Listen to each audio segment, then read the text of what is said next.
Assalamualaikum warahmatullahi wabarakatuh. Selamat datang kembali di Rio Hotspot Channel.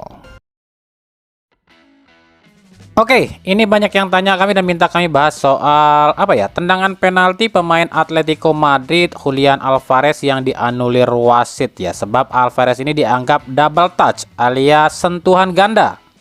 Gol ini sendiri dianulir wasit sebab menurut wasit utama dan wasit VAR, Alvarez ini dua kali menyentuh bola. Entah itu saat ditendang terpeleset kaki kirinya kena bola atau bola itu terkena kaki kirinya ketika ditendang. Intinya bola itu menurut wasit dua kali tersentuh kakinya dari Julian Alvarez ya.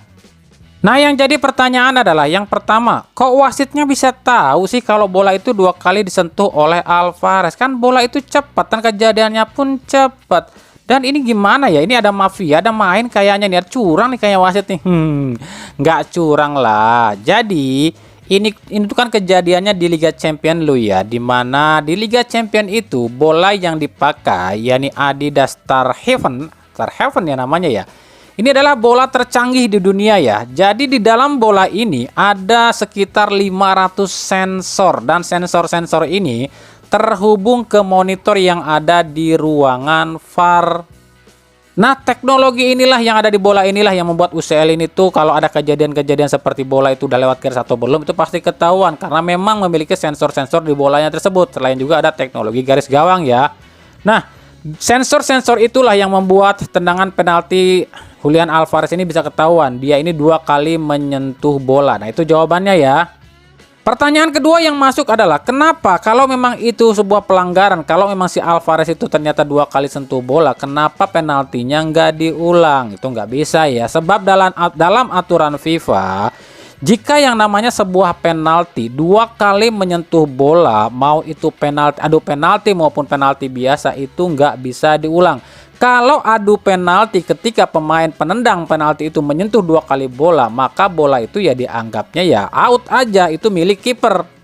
Dan jika penalti itu dalam kondisi play, dalam kondisi permainan biasa dan pemain yang menendang itu dua kali sentuh bola, maka itu dianggap ya udah nggak gol aja meskipun itu terjadi gol ya. Intinya dalam aturan FIFA, setiap pemain yang melakukan penalti menyentuh dua kali tendangan bola ataupun bola itu disentuh dua kali oleh kakinya, maka ya udah mau gol apa enggak tetap dianggap enggak gol.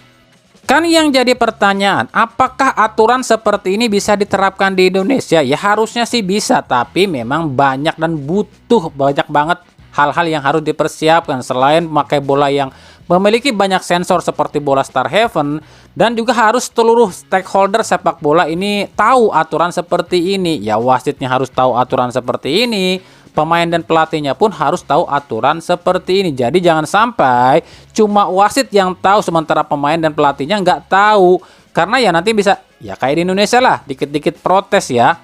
Sebab kalau di Indonesia itu hal seperti ini diterapkan tapi semua pihaknya belum ngerti ya repot. Gak usah jauh-jauh deh, gak usah soal masalah bola yang ada sensornya atau teknologi garis gawang. VAR aja di Indonesia, VAR itu di Indonesia aja kebalik kok. Wasit utama itu malah kicep loh sama wasit VAR. Di Indonesia itu wasit VAR seolah lebih kuasa dibanding wasit utama. Contoh di laga ini nih, ini kan lucu banget ya kali wasit utama wasit Chandra malah nanya nih sama wasit VAR Aprisman Aranda. Kan kocak ini namanya.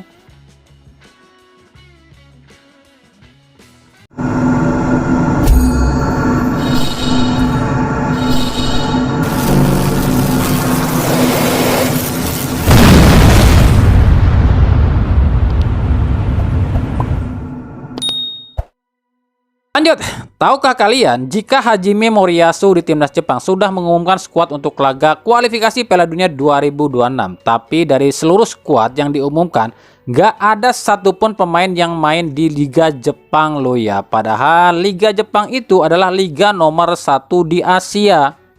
Kejadian ini kalau terjadinya di Indonesia, udah rame tuh yang keluar-keluar, yang bilang membunuh talenta lokal, yang bilang buat apa ada liga kalau pemain liga nggak dipakai, dan berbagai macam keluar-keluar yang lainnya. Betul dong.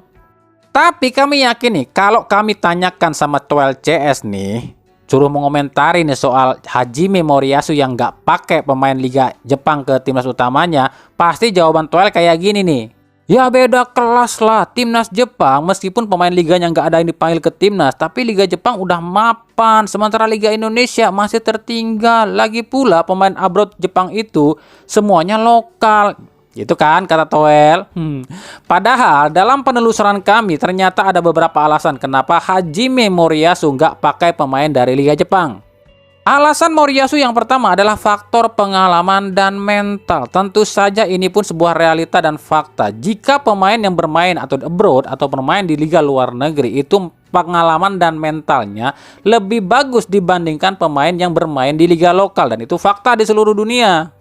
Alasan yang kedua adalah bisnis. Dengan memakai para pemain abroad, otomatis klub yang pemain timnas Jepang main di klub tersebut ini akan terbawa, dan ini keuntungan tersendiri bagi Jepang. Contoh, kalau ada pemain yang main di liga luar dan dipanggil ke timnas Jepang, otomatis supporter klub itu akan mendukung timnas Jepang dong. Contoh kecilnya aja Takefusa Kubo deh. Kubo ini main di Real Sociedad di Liga Spanyol. Otomatis supporter Sociedad ini pasti akan mendukung Kubo dong dan timnas Jepang. Nah, di sini pundi-pundi uang pun mengalir. Entah itu jersey Jepang jadi laku atau mungkin akan jadi atensi yang luar biasa ke timnas Jepang dan lain-lain. Ini akan sangat menguntungkan. Itu baru Kubo. Bagaimana dengan 27 pemain semua yang main abroad di luar negeri? Maka 27 klub tersebut akan mengalihkan perhatiannya, fokusnya ke timnas Jepang. Apa itu nggak sebuah keuntungan bagi timnas Jepang? Itulah negara yang bisnis namanya. Sekarang bandingkan dengan ucapan Anton Sanjoyo yang berikut ini. Kalian yang mau happy dan bangga dengan cara seperti ini silakan. Kalau saya mah enggak. Apa yang bisa dibanggakan dengan timnas yang isi daftar susunan pemainnya diisi oleh pemain binaan Belanda? Itu kata Anton Sanjoyo. Ya kalau pendapat kami ya gini, itu urusan Anda Bung Joy. Kalau Anda tidak suka ya terserah situ. Bagi kami jelas jauh beda binaan Belanda dengan binaan liga lokal kita. Ya jelas-jelas jauh lah. Binaan liga Belanda dengan binaan liga kita, dari cara bermain, cara attitude, cara mental dan lain-lain, ini jauh lebih unggul di liga Belanda ketimbang liga Indonesia. Dan faktanya timnas Indonesia lolos round 3 ini dengan pemain binaan Belanda lo ya. Apa bisa timnas ini masuk round 3 jika pakai full pemain lokal Liga Indonesia? Nggak yakin saya. Buktinya aja timnas U20 di Asia aja, di Asia lo hancur lebur dengan pemain lokal. Ya gitu aja sih. Nah, gimana pendapat kalian? Kasus Sadil Ramdhani baru-baru ini membuka mata kami dan sebagian pengamat sepak bola. Ternyata di Malaysia itu wasit lebih dilindungin lu ya dibanding di Indonesia. Kalau gitu ya pantas aja di DT kok juara mulu lu ya. Jadi kabarnya di Malaysia itu nggak ada yang boleh mengkritik wasit. Nah, kejadian ini tuh berawal ocehan Sadil Ramdhani di instastorynya usai Sabah FC ditahan imbang Terengganu 2-2. Nah, di instastorynya Sadil ini mengomentari soal buruknya kepemimpinan wasit, dan atau istilahnya Sadil ini kecewalah dengan kepemimpinan wasit di laga ini. Dan tiba-tiba ocehan Sadil ini tuh disorot nih sama wakilnya Presiden FA-nya Malaysia, Datuk Nur Azmi. Nur Azmi mengatakan nggak boleh di Malaysia itu siapapun mengkritik keputusan wasit, sebab di Malaysia itu keputusan wasit dan ofisial pertandingan adalah hal yang mutlak. Ternyata di Konoha lebih bagus ya. Di Konoha siapapun bisa dikritik, jangankan wasit. Wong presiden aja dikritik kok. Di Indonesia pantesan aja ya di Malaysia itu yang juara JDT lagi. Ya iyalah, siapa yang punya uang gede di Malaysia ya dia yang berjaya. Nggak ada yang boleh ngeritik wasit kok. Nah, atas aksinya ini Sadil Ramdhani ini terancam sanksi dari FA Malaysia. Biasalah kalau pemain Indonesia udah berencana nggak akan main lagi di Liga Malaysia ya gitu, dikit-dikit disanksi. Itulah negara Upin Ipin ya. Ya udahlah Sadil, lu balik aja lah ke Indonesia. Toh di Sabah juga gaji lu nggak gede-gede amat. Wong gaji lu aja dibandingkan gaji Beckham Putra di Persib jauh kemana-mana. Udah lu balik lagi aja ke Liga Indonesia. Tinggal pilih mau ikut ke Borneo FC atau ikut Teddy Cahyono ke Persib.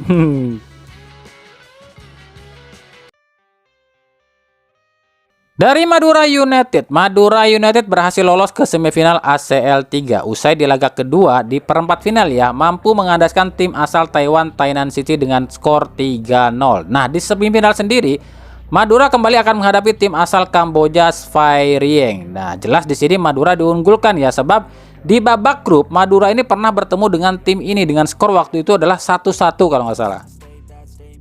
Tapi tahukah kalian, lolosnya Madura United ke semifinal ini justru menyeret nama Persib. Seperti biasa ya, Persib itu memang banyak musuhnya, dibenci melulu. Ada yang bilang Persib itu the real badut Asia. Buktinya Madura yang acak-acakan aja yang ada di zona degradasi mampu ke semifinal kok. Lah Persib dengan skuad mumpuni jeblok di ACL, itu kata mereka.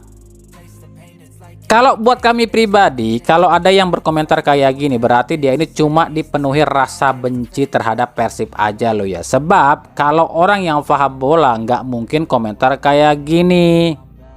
Ya semua juga tahu Persib gagal di AFC lantaran memang fokusnya terpecah. Mereka ini justru fokusnya ke Liga, mengejar back to back di Liga ya. Dan ini terbukti sampai sekarang Persib masih memimpin Liga 1. Nah sementara Madura, mereka ini udah nggak fokus di Liga dan lebih berharap masuk final atau juara ACL 3. Sebab kalau juara ACL 3 ada kemungkinan Madura akan ikut lagi nih musim depan di ACL 3, atau mungkin lebih untungnya lagi mereka akan masuk ke ACL 2 kali ya. Lagi pula Madura kenapa fokusnya di ACL 3? Sebab di ACL 3 itu duitnya gede dan Madura memang lagi butuh duit. Nah, hadiahnya itu kalau juara ACL 3 adalah 1 juta dolar atau sekitar 16 miliar rupiah. Bayangin 16 miliar rupiah loh, 2 kali lipat dari hadiah Liga 1 musim ini. Nah, coba kita hitung udah berapa sih duit yang didapat Madura United di ACL 3 sejauh ini. Yang pertama, 3 kali 16 juta itu di babak grup ya.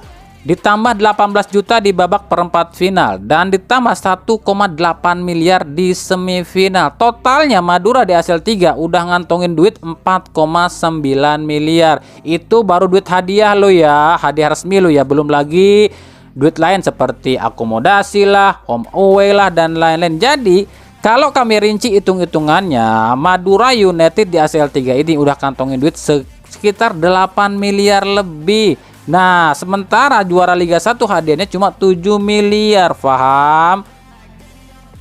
Jadi beda tujuan antara Madura dan Persib di Asia. Kalau Persib memang tujuannya memang mempertahankan back to back juara demi prestis ya dan kebanggaan. Sementara Madura memang nggak punya harapan di Liga dan cuma berharap musim depan masuk lagi ke ACL 3 dengan jalur juara ACL 3. Itu loh masalahnya.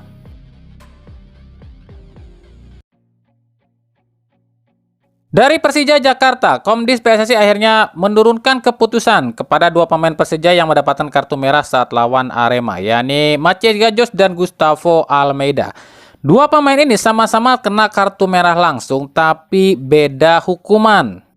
Gajos itu dapat hukuman atau denda 10 juta, tapi larangan tampilnya 4 kali, berarti totalnya 5 kali ya. Sementara Almeida dendanya sama 10 juta, tapi larangan tampilnya cuma 2 kali, alias kalau total cuma 3 kali. Lah kok gitu ya kan? Kartu merah langsung itu kan 1 kali larangan tampil, ditambah Gajos nih 4 kali nih, berarti kan 5 kali nggak bisa tampil. Nah kenapa hukuman antara Maciej Gajos dan juga Almeida ini bisa beda? Karena dalam rilisnya Komdis mengatakan beda tensi antara pelanggaran Gajos dengan Almeida. Jadi pelanggaran Gajos ini dianggapnya lebih keras, lebih kasar ya dibandingkan pelanggaran yang dibuat oleh Gustavo Almeida. Lagi pula katanya Maciej Gajos ini melakukan protes yang terlalu berlebihan. Tapi tenanglah ya, hukuman Komdis ke Persija itu kan biasanya cuma hukuman tempel. Sebab dalam suratnya ini hukuman-hukuman ini tuh bisa diajukan banding loh ya. Ya kalian tahu lah ya, cuma Persija yang dapat keistimewaan dari Komdis PSSI. Persija itu selalu boleh banding loh ya. Kita bandingkan lah dengan siapa ya, pemain-pemain lain. Vergonzi misalnya, itu kan nggak boleh banding. Atau Kambuaya deh, Kambuaya juga nggak boleh banding. Siapa lagi? Gilson Costa. Gilson Costa pun nggak boleh banding. Dan cuma Persija doang yang boleh banding. Beckham Putra bisa banding tuh katanya yang selebrasi dingin. Yaitu karena Komdisnya ditegur sama FIFA. Karena FIFA itu ngerasa aneh aja. Selebrasi begitu kok disangsi. Makanya FIFA menegur Komdis ke PSSI ya kemarin. Coba kalau FIFA kemarin kan negur PSSI. Nggak mungkin dong bandingnya Persib itu diturutin sama Komdis. Makanya dengan banyaknya hukuman-hukuman dan denda-denda terhadap Persija dan para pemain Persija, ini Presiden Persija Muhammad Prapanca sampai-sampai di IG-nya itu bikin postingan dengan tulisan ruwet dengan gambar kabel yang semrawut. Ya iyalah, udahnya para pemain belum digaji 2-3 bulan, sekarang harus keluar duit lagi buat bayar denda ke Komdis. Mana pemain yang nggak bisa main lagi? Makanya nih ya, ini buat supporternya Persija yang masih waras, yang masih punya otak, yang masih punya akhlak, yang masih punya hati. Dengerin ya, aneh di sini bukan ngehina kalian, bukan ngejatuhin kalian, bukan mojokin kalian lu ya. Ini cuma nasihat aja, buat saran aja lu ya. Daripada kalian sibuk nyinyirin Persib, ngurusin Persib, ngehina Persib dan pendukungnya, ya mending perhatikan klub kalian sendiri. Makai ngurusin tahun lahir Persib lah kalian sendiri identitasnya masih nggak jelas. Kalian sendiri masih bingung identitasnya. Kalian identitasnya apa? Oren apa merah? Kenapa kalian nggak sadar? Malah sibuk ngurusin orang lain.